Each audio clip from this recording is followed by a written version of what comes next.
ASL, Bacon Weekly Chapter 2. What I've learned when two people start talking, you have to seize the moment. Like, it's the dick thing to do, but Yeah. you just gotta seize the moment right there, or else it kind of is awkward for the next minute and a half.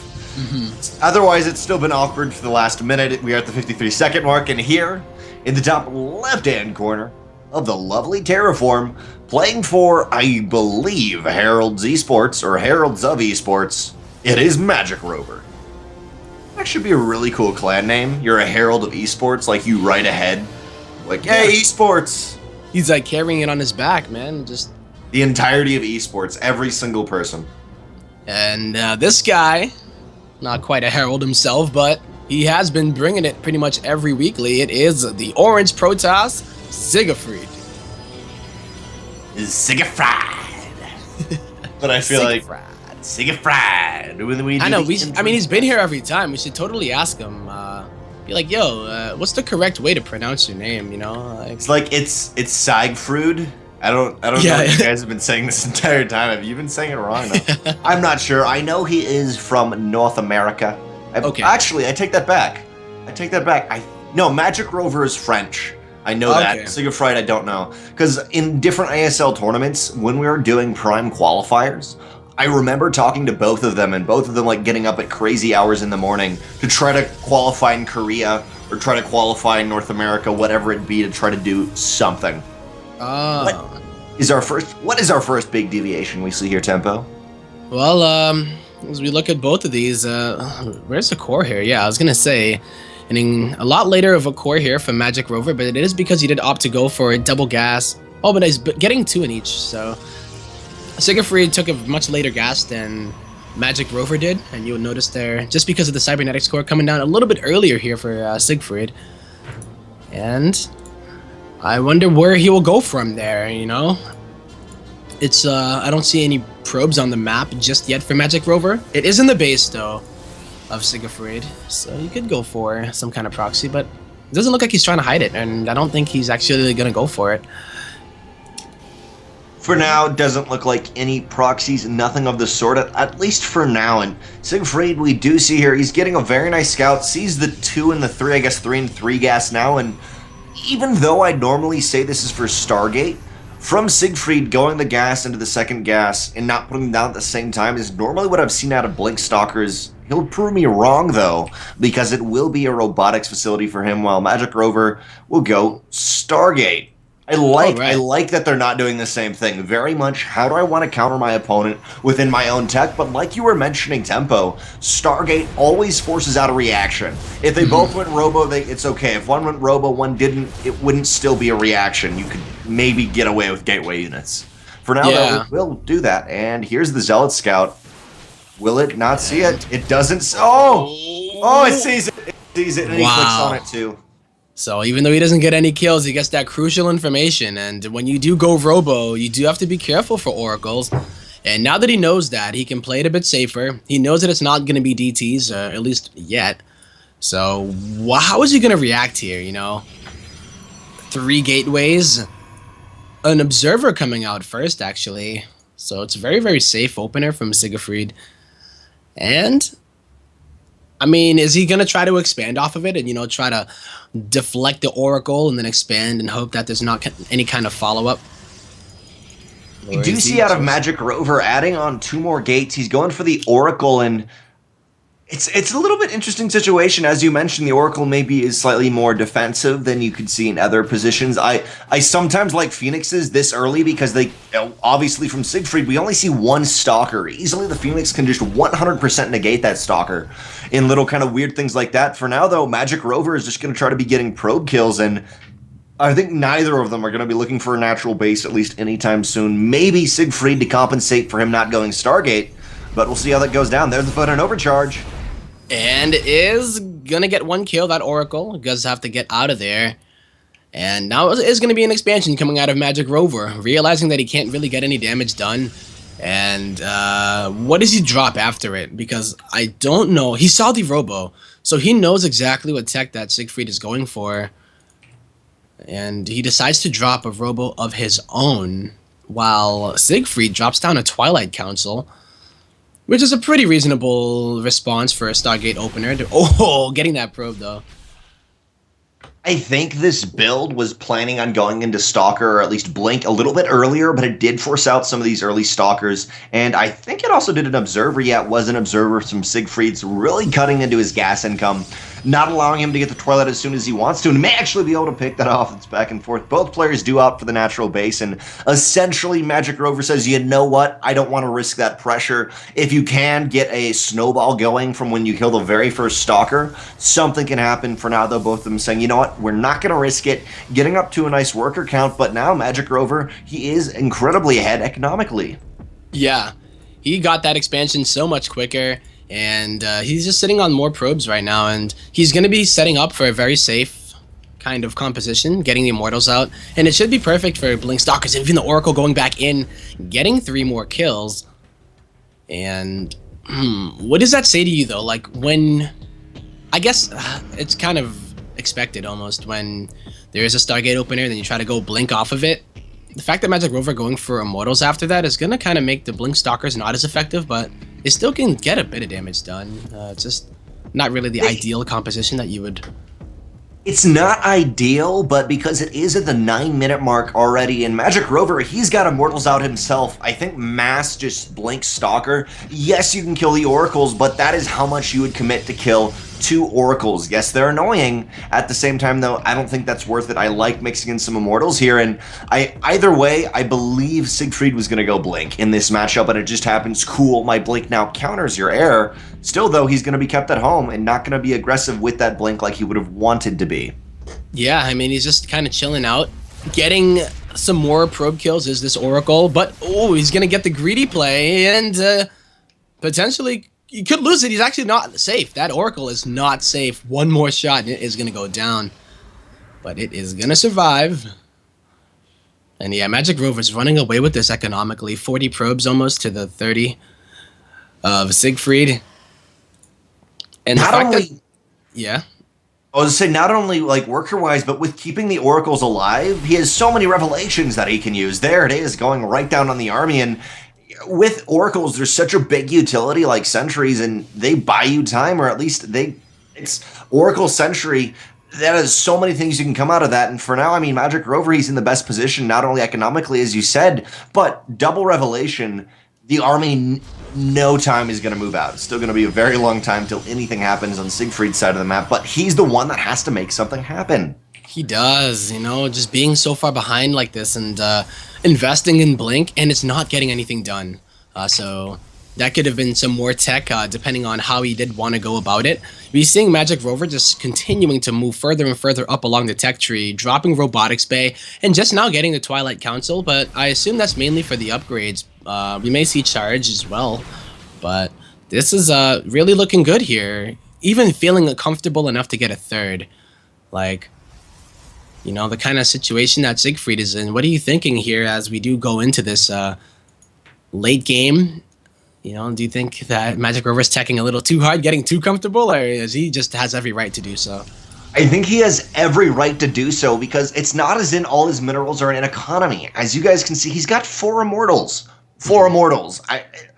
No matter what stage of the game, even later, 4 Immortals are going to be output a lot of DPS. When it's versus how many Stalkers, what do we actually have here realistically Stalker-wise? 7 Stalkers of Seigifried, 4 Immortals can A-move through them, even with Blink here. So I think it's completely warranted by the situation to take the quick 3rd for MagicRover. Not only with taking the quick 3rd, but sometimes you do see players, Protest players, lose their lead because they decide to go for the all-in, and here he's going, you know what, I'm so far ahead, I'm just going to sit back, take my 3rd, and then once we get into the Stargate, once we get into like Tempest mass Deathball fights, I'm going to win because I'm going to have more Colossus than you. Pretty much, yeah. I mean, the Blink Stalkers, I think this is a big deal that they haven't done anything. You invest in Blink Stalkers and you don't really invest in Stalkers, like... You said it. He's at 7. Even even MagicRover is at 5. You know, it's not too many, and they haven't done anything. You know, going out trying to pick off some workers as he does get back into the game would be the ideal way to utilize them. But as it goes right now, we're just kind of seeing Seigifried chilling back, trying to tech up to Colossus himself, and I mean, with that third base coming up for MagicRover, he's pretty much saying, come at me, as he just continues to get further and further ahead. Economically, tech-wise, upgrades, like, look at everything that is going well here for MagicRover. Every single time it's really been because I feel like Seigifried opened up with what I think he wanted. I think he wanted to go into Blink Stalkers. And with the Oracle opener that his opponent, which is MagicRover, has done, just each time he's just kept him back in the base, not allow him to do anything. And now that he does want to do something, the army of MagicRover knows it's there. Just the revelations are beautiful. I loved going for the second Oracle. Off the back of that, what has allowed MagicRover to get into this position is taking a really quick third while his opponent, taking a really quick natural while his opponent, Seigifried, took his natural but was very hesitant about it. He thought the big push was going to come, which I said, I don't think neither of them are going to go for a natural because I thought they were going to push. While we saw MagicRover say, you know what? I'm going to pull back, take a quick natural, and I'm going to be fine because if you move out, my oracles are going to decimate your economy. Yeah, and they pretty much have been doing that anyway, right? So the fact that he has been stuck at home and this oracle still has 9 kills might go down finally here, though. Seigifried gonna find it. Oh, gives his life for ire, though. Yeah, 9 kills, though. Not bad at all. I'll take that. But he does have another one, I believe. I don't know if it got taken out. Yeah, there is another one. It didn't get taken out. It's actually, he just remade another one. No, it's the old one. It's got 2 kills. We'll see how that pans out. Surprisingly enough, only 12 kills. Yes, it's economic damage, but not a ton. They've just been very annoying keeping the army back at home, and Seigifried does now take his third, as you see, but the third base of MagicRover has been done for at least 4 to 5 minutes here. It has been mining. Oh, the Oracle. Saturated. Oh, number 2. Oh, he doesn't. He gets down the revelation, though, right before he dies. So that's nice to know the army positioning. And he is just going to be maxing out soon. He has charge. He has +2, I believe. Going to start getting that armor upgrade for those zealots for the most part. And he has a pretty decent Colossus count. Up to 5 to the 3. Not only does he have that Colossi count, as you said, 5 to 3, he's got an Immortal count, he's got more Zealots. The only thing that we see Seigifried with a slight edge is 1 more Archon, but we'll see how it pans out. I think the only way Seigifried takes this is fighting at that choke point. That's the only way he's got this. It's dicey. He didn't realize it. Oh, we'll see. There's the army moving through charge. For MagicRover, very good. Currently at 2-0 to Seigifried's 2-0. Also even. A couple hallucinated Colossi are at the front to do something, but with just 2 extra Colossi, another Colossus coming up on the back for MagicRover, he's going to pound through this army, and sadly, it almost always comes to the Colossi count. I love what MagicRover is, not only that, but the Immortal count, just decimating it. Yep. He went in, he target fired it. Yeah, he target fired the Immortals of Seigifried too, and he is making sure that nothing can contest this Colossus count. They're stuck in the corner, and even though the Archons do have to go through an awkward position, this is just a great position for MagicRover himself. Gonna take out the third base, and yeah, this may be all she wrote if those Colossi fall. So do the chances of Seigifried winning this game. It's such a dicey situation right now for Seigifried because they're not pressed up against his natural and his main, and there's the GG. Colossi not pressed up against the natural and the main.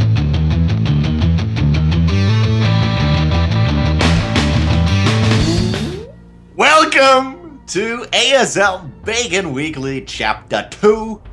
Here we are on Dash and Terminal. In the right-hand side, or on the right-hand side to be more precise, we have from Heralds of Esports, it is MagicRover. Currently up 1-0. And his opponent, I believe he is teamless, but it is the orange Protoss player, Seigifried. And then, chat, anytime we talk about Seigifried's name, they all just kind of bash us and like, no, there's an I in the middle. I know. It's terrible, man. It's terrible. I kind of say it, Seigifried. I throw it in there. Seigifried. Seigifried. Because I figured like if he's actually changing it. Yeah. It would be great if he was actually like German and his entire life, like on his birth certificate, it was misspelled, and his entire life it's been this depressing fact for him. And we're just destroying him here. We'll see though. As I was saying, Mothership cores can kind of meander on over and just bring you a photon casserole. Bring you a photon casserole in these situations. Yo. We'll see though. I mean, I don't know when he put down the gateway. Is that a 12? Yeah, it is a 12 gate actually. So MagicRover dropping it super early and getting a double gas as well. So he might be able to. That's a 12 gate. Yep. He could do it. You know, it's pretty annoying. You know, because the only thing that can shoot up for Protoss is going to be the Stalker, and it doesn't even get out until that Cyber Core is done, and then a full production cycle is done. So, and then you have to invest in it too. I think the best thing here for MagicRover to do is descend over his mothership core because he needs to delay this. As you mentioned, it is a 12 gate and he scouted this. So I think the best thing against Seigifried on this map is just to try to delay him, whether that be throw down like a proxy pile and just something to feign pressure, because MagicRover, it is hard to defend 12 gates. He has scouted it though, so he will have some foreshadowing. We'll see though. Mothership core first for Seigifried. Maybe he's just going to give it up. I think that was a defensive build from Seigifried, weirdly enough. Yeah, I'm wondering, he got double gas, and it's the fact that this probe is here. There's nothing he can do about it. And the probe itself may be able to delay the mothership core from going over to his own base, and it looks like it will. Was this just the awkwardest 12 gate? Like, actually, I'm going up to get mothership core. It's the nerd be like, guys, don't worry. Like, just keep casting it. I'm going to get the mothership core and send it over. Like, don't worry. It's like, well, I mean... Twilight Council? I think that was the defensive build. Like, he totally thought his opponent was going to 12 gate him. I'm wondering right now, right? He's chrono boosting out the warp gate, by the way, so perhaps just trying to get the quickest blink possible. While it does look like MagicRover is going to drop down that Stargate. And he's bringing the Photon Casserole. And he's bringing it. Yes, there's nothing here. There's only a mothership core. He didn't even get the Stalker yet. No, it's awkward. They're like the black sheeps of the family, and they both like high five, like, "Hey, what's up, man?" But they can't do anything here. Stalker of Seigifried will be able to hold this and at least push off that mothership core. But guys, MagicRover is one game away from potentially moving on to the semifinals, albeit versus Patience or Hydra, but still pretty darn close right there. Yep. I mean, he is going in back to his base actually. But the DT, well, the Dark Shrine is being made by Seigifried, so I believe that the Twilight was scouted, but he didn't scout for the Dark Shrine yet, so, oops, sorry. I think that the Oracle is going to be able to scout it, and then he's going to have to go back home or make another one for that detection. You know, but it should get scouted, I think, in good amount of time. MagicRover will need that homie Oracle at home to be able to defend, to have something. Well, see, did he scout that DT shrine, as you were saying? No, not yet, no. Not quite seen he saw the DT Twilight, shrine. though. Yep. I'd say just kind of bank off of it being a DT shrine, because if you see the Twilight, but there's the 2 gates added on. Yep. It's kind of the situation where... Exactly. No researching, and then there wasn't a quick like 4 gate whatever, and it was just going to be an awkward blink late Stalker attack. So I think he should just assume it's a DT shrine. And MagicRover taking his natural, as long as he defends this, he should be fine. We'll see though. Seigifried, DT being warped in, but Robo back at home for MagicRover is done, and an observer is started.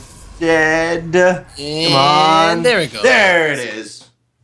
But is it going to be in time? The Oracle is not at home. There's a force field available, but he doesn't use it. Photon overcharge, but with no detection. Yeah, it looks like... Oh, he's going to trap it in. Seigifried is going to lose his DT. There's the observer. At least to try to get something done there, you know. No use in forcing yourself against an invisible wall. Yeah, no use doing that indeed. But now, MagicRover Natural is just about done. We see a probe moving out for Seigifried on the top left, but there's another... Oh, come on, MagicRover. Oh, wait. We saw Nexus canceled. Yep, but he's losing probes inside of his main, too, and a little bit of a late reaction going to be that Photon Overcharge, and Orgo does get 6 kills total, and the DT didn't do anything, so... This is just one of those situations again where Seigifried is so far behind economically, and if he continues to go this path, he's just gonna fall behind and behind and behind, and then Seigifried just gonna, or at least MagicRover is gonna just get a huge army and roll him over again.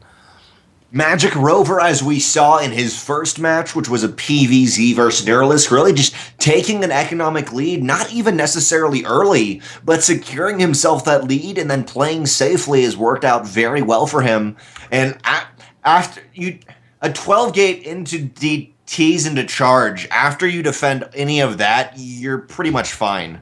Yeah, I mean, anytime you defend against DTs and then don't really take any damage at all, like, you can survive against DTs, but sometimes you'll sustain a bit of damage. Nothing was killed, not even a probe, not even a stalker or a sentry that was at the ramp. It just literally was dead tech again, and that's what happened last game. Dead tech. The blink investment by Seigifried didn't do anything all game, and now it's just not going to really benefit him in this game with that DT. So he got a rocks though, Drenok. Whoa. Yeah, he got the rocks. Plates. That's all that matters. Like, at the end of the day, like, was my APM higher than his? And like, yes, it was. Screw you. My APM was so ghosty. And I just gotta say, the APM, or at least the oracles of MagicRover, have been phenomenal in this game. Beautiful revelations, and again, keeping his opponent back at home. He did get that Stargate after a while nicely, and I'm liking it at the moment. 42 workers of MagicRover to the 24 of Seigifried. MagicRover, I think, is looking to move on to the semifinals. He's still being very safe, though, and I think it's just, he's got the immortal count up. He's got everything he needs. He's just playing it safe, which I like. Yep, just getting a little bit of damage done every once in a while. You see that the Oracle will continue to rack up those kills. Never just suicides itself, and, it's one of those things that'll keep Seigifried home. But Seigifried's going to go for an attack. Very high. Oracle suicide is very high. Same as DT suicide rates. Oh, yeah. That too. I agree. Like, going in for that extra kill. I really love when they preserve it, though, right? Like, you go in with the DT, get a few kills, pop on out. But the Oracle's a lot easier to do that with, I believe. So it's going to be a big attack with Archons. He's going to have the Archons out, but already MagicRover, he's got 4 Immortals. He's been beautifully pumping. There's no natural base income for Seigifried. Full energy here, too. This is going to have to be the most crazy thing. And unlike the previous game where he couldn't get, or unlike games where the Oracles denied army movement and nothing to get done, Seigifried, he's got the opportunity. And let's see if he can get something done. MagicRover only 1 game away from moving on. Archons engage in the front. There is a couple force fields, but the Colossi actually breaks the force fields right there. Guardian Shield goes down. MagicRover defends. Yeah, he defends wave number 1, and there really isn't much here for wave number 2. Everything pretty much surviving there. There's another Photon Overcharge ready.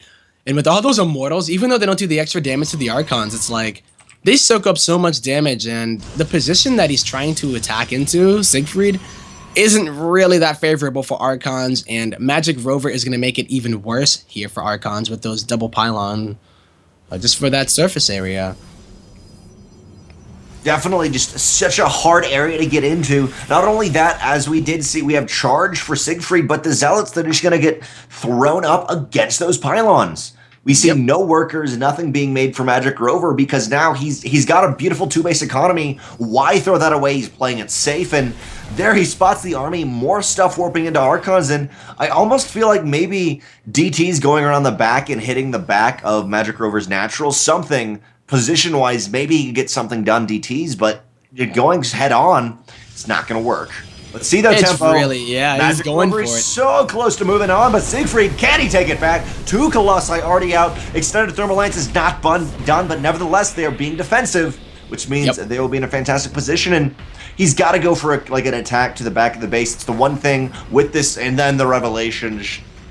The only thing I can possibly imagine is sending DTs around back, maybe trying to get them in the main, but there's even a cannon in there. Yeah. Nothing. It is really defensive of a position that MagicRover is taking here. And going home almost means just giving up as well, Yeah, at least because he hasn't been making probes behind it. He hasn't been making any. He is starting now, but as he took his natural, and that's just 400 minerals into the... Actually, he threw down a natural and canceled it, and then threw down another. So overall, 500 minerals into the natural. Could have been Zealots, could have been something. And MagicRover, I love how safe, like the safest you can possibly be. I'm going to take a third and not pressure you, even though army supply-wise, 88 to 44. Yeah, this is a pretty big deal. Even morphing in a High Templar or warping in that High Templar would mean that he can release feedback to Mothership Core. With that Oracle in the back, though, that would have been a perfect time during that attack for that Oracle to go in and get some kills. Actually. He was so focused on it. And still get kills. Oh man, we'll pull off again in another revelation. The APM Gosu of MagicRover. Oh, and he targets down his main! Whoa, wait, he targets down his main! What is he doing? No, he targets. Oh! What is he doing? This is suicide. This is. Ah! What? I saw him do it a little bit before, but I didn't know if like. I totally thought he was like, I'm not gonna say GG. I'm just gonna kill myself. Oh man! The scary thing is, it wasn't one volley. It wasn't one volley. It was in. And it was revelation too. So like, I'm sure that MagicRover was looking at it too. Like, MagicRover's like, wait, what? Maybe he's gonna confuse his opponent to attacking his own Nexus. Like, oh wait, that looks like a good idea. Maybe if I do that too. It's reverse psychology. You're gonna attack your own Nexus. You know you want to. Oh man, that was dicey. That moment when I'm supposed to hype it, and I'm like, wait, he's attacking himself though. How do I hype this? Yeah, I mean, it's more so the surprise, right? Where it's just like, okay, not usually a way to win, but it's not looking. He's just going the GG. It's the manner GG. Yeah, it's not looking too good at all. Like, what is he supposed to do? Gonna try to go into double Void Ray and maybe just hope that there's not enough anti-air here. Look at the stream and be like, okay, army supply-wise, he's here. We'll wait like 2 minutes for the stream delay to catch up. No, Seigifried wouldn't do that. He is a good guy, but I think the only thing Seigifried could bank off of is we saw this actually in game 1 of him make a lot of High Templars and go into Archons, but the kind of, I really hope this works other than DTs, is Storms. Storms always have the possibility of working here. The AoE damage so potent, and maybe that's where he should have gone, unlike a game 1 going into Archons, game 2 going into Archons. Bank off the High Templars at the same time, though. There's no Templar archives. Exactly. He can't afford it. He wasn't saturating his natural. He could only afford the units that he was making in order to do that attack, and since it failed, that was kind of what he banked everything on. And you even look at the supply. Getting that third base for MagicRover hasn't been pressured at all. Oracle still going in and getting kills. Like, this is just not looking good here. It's only a matter of time before MagicRover just pretty much A-moves across the map. Superior upgrades for him as well. Like, everything is looking great. I just gotta say that this started off with Seigifried 12 gating and nothing with it. So I mean, right off the bat, MagicRover, and he scouts the 12 gate. MagicRover's very crap on a robo, like get my gates out, and then nothing happened. So he could have moved in, but he's being safe. Now he's moving across the map, and Seigifried is just banking off Void Rays. That one hope when you're like, I hope Void Rays are super OP right now. Please be OP. But looks like MagicRover is going to take this. I mean, just army supply rise 142 to 70. Oh, always that double. Let's see tempo. Look at the upgrades, too. The upgrades +2. He could wait for +3, but I mean, that's going to be overkill. There are a lot of zealots. Ultra safe. Being like, I just need to one-shot your entire army here is basically what's going down. But now the natural base will be focused down. The Archons desperately trying to defend for Seigifried. They will get shots off onto the zealots, but natural base killed. Void Ray's hallucinated. Let's see if the alignment is good enough. I think this is it, guys. MagicRover Wild drives through 2-0 and moves on. Thanks for watching the video. Please subscribe to support the ASL by hitting the button now.